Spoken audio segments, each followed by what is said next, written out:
Nabi Ibrahim mempunyai dua istri. Istri pertama bernama Sarah dan istri kedua bernama Hajar.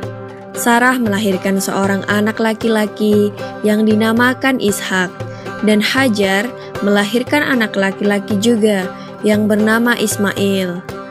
Sarah merasa kurang senang hidup bersama Hajar. Berkali-kali ia meminta kepada suaminya agar Hajar dan anaknya dipindahkan ke tempat lain. Akan tetapi, Nabi Ibrahim tidak segera menurutinya. Barulah setelah menerima perintah dari Allah, Nabi Ibrahim mengajak Hajar dan Ismail pindah ke Mekah. Ismail yang masih menyusu pada waktu itu terpaksa harus mengikuti kedua orang tuanya menempuh perjalanan yang begitu jauh dan melelahkan. Hajar dan Ismail ditempatkan di daerah padang pasir yang tandus, sunyi, dan terik matahari yang menyengat kulit. Tak ada seorang pun di sana kecuali mereka berdua. Setelah beberapa tahun Nabi Ibrahim alaihissalam meninggalkan anak dan istrinya itu, ia pun merasa rindu.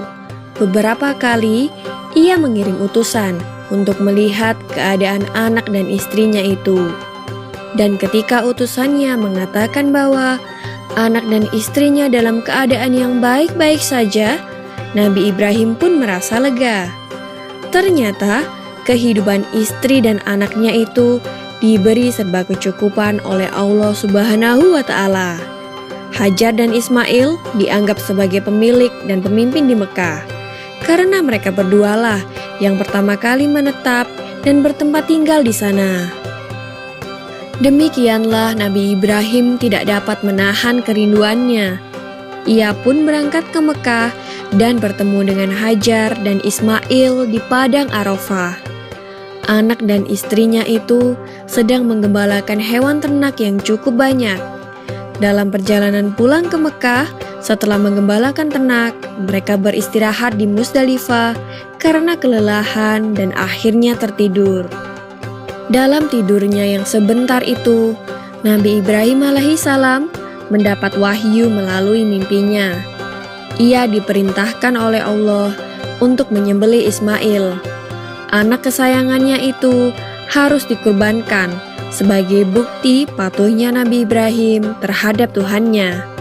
Seketika itu juga, Nabi Ibrahim terkejut dan berdebar-debar.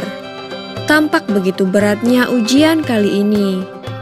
Ia pun akhirnya menguatkan hati demi rasa cintanya yang lebih besar kepada Allah Subhanahu wa Ta'ala. Ia juga pada akhirnya memberitahukan mimpi itu kepada Ismail. "Wahai anakku Ismail, dalam mimpi aku diperintahkan oleh Allah untuk menyerahkanmu sebagai kurban, dan aku harus menyembelihmu. Bagaimana pendapatmu, wahai anakku?" Kata Nabi Ibrahim. Ismail pun menjawab, "Wahai ayah, sekiranya itu perintah Allah, maka laksanakanlah apa yang telah diperintahkannya kepadamu. Aku akan tetap sabar dan ikhlas menerima cobaan ini." Dikisahkan iblis berusaha merintangi perintah Allah kepada Nabi Ibrahim. Berkali-kali iblis membujuk Nabi Ibrahim agar tidak melaksanakan perintah itu.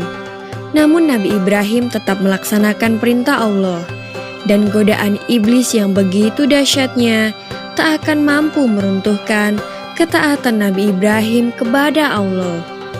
Nabi Ibrahim membawa Ismail ke atas bukit. Di sana, Ismail mengenakan kain penutup mata, dan pedang tajam pun sudah dipersiapkan. Ketika pedang itu sudah berada di leher Ismail, tiba-tiba tubuh Ismail pun diganti dengan seekor kambing yang gemuk oleh malaikat Jibril. Dengan demikian, selamatlah Ismail dari penyembelihan. Allah Subhanahu wa Ta'ala berfirman kepada Nabi Ibrahim, "Hai Ibrahim, kau sudah melaksanakan perintahku dengan ikhlas. Sebagai gantinya, aku berikan binatang ternak untuk disembelih. Ini adalah cobaan besar bagimu." Peristiwa itu terjadi pada tanggal 10 Dzulhijjah di Mina, dan sampai sekarang dirayakan seluruh umat muslim sebagai hari raya Idul Adha. Dan umat Islam yang melaksanakan ibadah haji juga dapat melakukan kurban di Mina sebagai penghormatan atas Nabi Ibrahim alaihissalam. Demikian kisah Nabi Ibrahim alaihissalam. Semoga kisah ini dapat mempertebal iman kita kepada Allah Subhanahu wa Ta'ala. Amin ya Rabbal 'Alamin.